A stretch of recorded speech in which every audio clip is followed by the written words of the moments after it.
morning na karibuni tena watazamaji, ili niendelee kuelimisha na kuwafahamisha habari ambazo zinaendelea kujiri hapa nchini Kenya. Na watazamaji, leo ikiwa ni tarehe 8 mwezi wa 6 mwaka 2026, ndio siku ambayo mahakama itakuwa inatoa uamuzi wa mwisho kuhusiana na impeachment ya aliyekuwa naibu wa rais Mheshimiwa Rigathi Gachagua. Kabla siendelea kuwafahamisha kwa kiundani watazamaji wangu vile hali ilivyo sasa hivi kule jijini Nairobi, huku Rigathi Gachagua pamoja na wenzake wakitarajiwa kufika pale mahakamani, ningependa kukuomba uweze kulike hii video na pia usubscribe hapa BM Daily Politics, ndipo kwa kwanza kuzipata habari punde tu ninapozitapisha. Na watazamaji, kuna hali ya wasiwasi ambayo inaendelea kushuhudiwa kule jijini Nairobi, huku aliyekuwa naibu wa rais Mheshimiwa Rigathi Gachagua leo akitarajia kusikia kwa uamuzi wa mwisho kutoka mahakamani. Imekuwa sasa hivi ni takriban zaidi ya mwaka 1.5 tangu Rigathi Gachagua kuondolewa ndani ya serikali ya Kenya Kwanza kupitia kwa impeachment. Ni impeachment ya watazamaji wangu ambayo imekuwa ikiendelea kusikizwa mpaka kule mahakamani, na ni mahakama siku ya leo ndio itakuwa inaamua, je, Rigathi Gachagua ndio naibu wa rais ambaye ni halali, ama naibu wa rais wa sasa hivi Kithure Kindiki ndio ataendelea kuwa naibu wa rais William Samoei Ruto mpaka pale mwaka wa 2027. Ni yule naibu wa rais Mheshimiwa Rigathi Gachagua ambaye alianza serikali ya Kenya Kwanza na William Samoei Ruto, lakini baada ya mwaka 1.5 wakakosana mpaka ikafikia mahali Rigathi Gachagua akafanywa impeachment na kuondolewa ndani ya serikali ya Kenya Kwanza. Lakini sasa watazamaji wangu, mambo bado, kwa sababu leo ndio tutakuwa tunajua mbivu na mbichi. Je, endapo Rigathi Gachagua ataondolewa hayo mashtaka yote, ataendelea kuwa naibu wa rais, ataweza kurudi kufanya kazi na William Samoei Ruto? Na kama hatorudi kufanya kazi na William Samoei Ruto, je, pale mwaka wa 2027 ataruhusiwa na mahakama aweze kujitosa kwenye kinyang'anyiro cha uongozi wa urais, ama kutaka kugombania kiti cha urais dhidi ya William Samoei Ruto pale mwaka wa 2027? Kwa sababu tunajua vyema nia ya Rigathi Gachagua, yeye kivyake ni kutaka kujitosa kwenye kinyang'anyiro cha urais dhidi ya William Samoei Ruto. Nataka nikupatie fursa mtazamaji wangu uweze kujionea vile hali ilivyo sasa hivi kutoka kule jijini Nairobi, na pia uweze kusikiza ujumbe kutoka kwa former deputy president Mheshimiwa Rigathi Gachagua.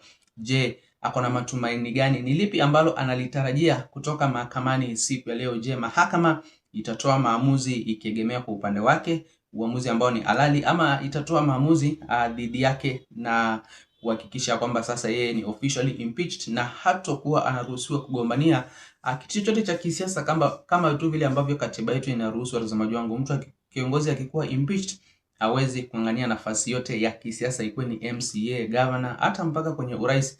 Hivyo ndio itakuwa kama mahakama itahalalisha impeachment ya Rigathi Gachagua. Kabla sijapigia video mtazamaji wangu, ningependa kukumbusha tena mjunge nami hapa BM Daily Politics kwa kusubscribe na pia uweze kulike, kushare na comment, ndipo ujumbe ama hizo habari zetu ziweze kuwa recommended kwa watazamaji wengi zaidi. Naomba mtuombe. Nilitolewa kwa ofisi against the law, against the constitution tomorrow. Kesi imesikizwa, uamuzi ni kesho, tomorrow. So simtaniombea, mtuombe, and we are ready for whatever outcome.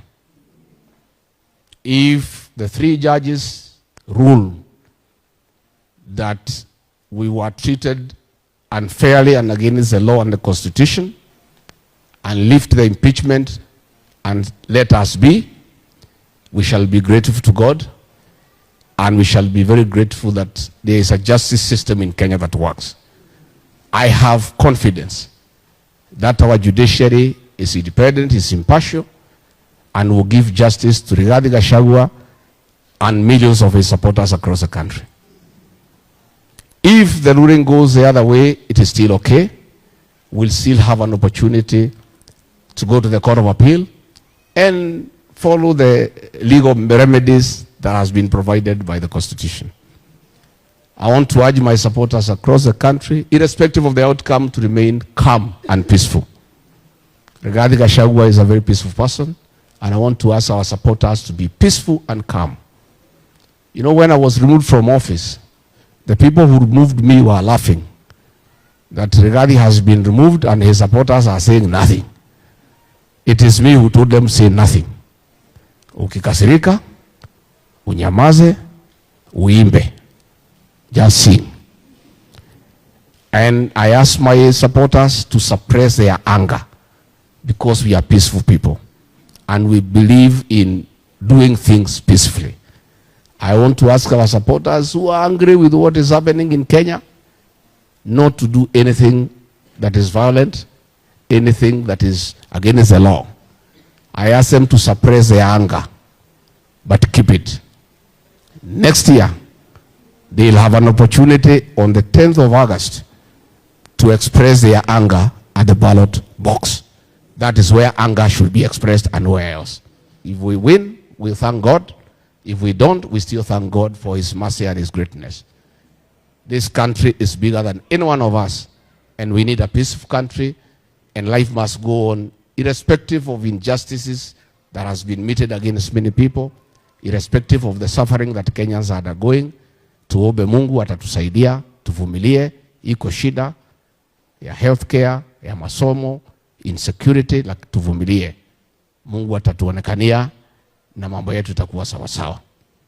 Na mtazamaji, kama vile ambavyo umeweza kusikiza, huo ni ujumbe kutoka kwa former deputy president Mheshimiwa Rigathi Gachagua. Kwa kweli amepitia kipindi kigumu sana ndani ya hii serikali ya Kenya Kwanza tangu kuanzishwa kwa impeachment yake. Tuliona vile ambavyo kesi iliendelea mpaka kule mahakamani, kule kwenye bunge la kitaifa, wabunge wakamfanyia impeachment, ikarudi tena kule mahakamani. Kukakuwa na tofauti ambazo zimekuwa zikishuhudiwa na wale majaji ambao waliweza kusikiza hiyo impeachment ya Rigathi Gachagua. Na sasa siku leo Rozmajua, kama vile ambavyo nimewaelezea, ndio siku ambayo Wakenya watakuwa wanajua hatima ya former deputy president Mheshimiwa Rigathi Gachagua, ambaye baada tu ya kuondolewa alitengeneza chama chake cha kisiasa cha DCP, chama ambacho kinazidi kuwa tishio kwa utawala wa William Samoei Ruto. Na tarehe 14 Rozmajua wangu, huu mwezi wa 6 kutakuwa na by elections zingine kule Olkalau, ambapo DCP inaonekana inaendelea kushika kasi, inaendelea kukubalika pale ground,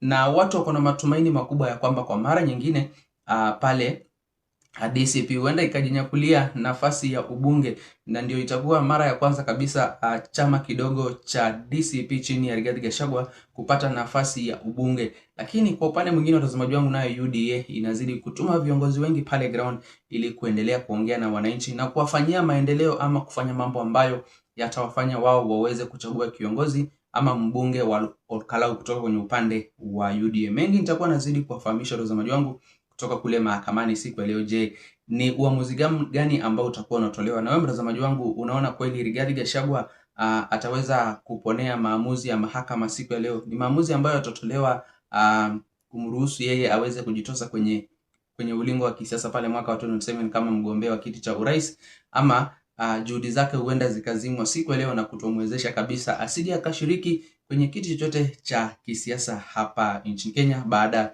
ya kufanywa impeachment? Niache maoni yako hapo kwenye eneo la comments mtazamaji wangu, na kabla sijatamatisha, ningependa kukumbusha tena ujunge nami hapa BM Daily Politics kwa kusubscribe, na pia uweze kulike, kushare na comment, ndipo ujumbe ama habari zetu ziweze kuwa recommended kwa watazamaji wengi zaidi. Msena bado watazamaji, nitakuwa na hivi punde na habari zaidi za kuwafahamisha.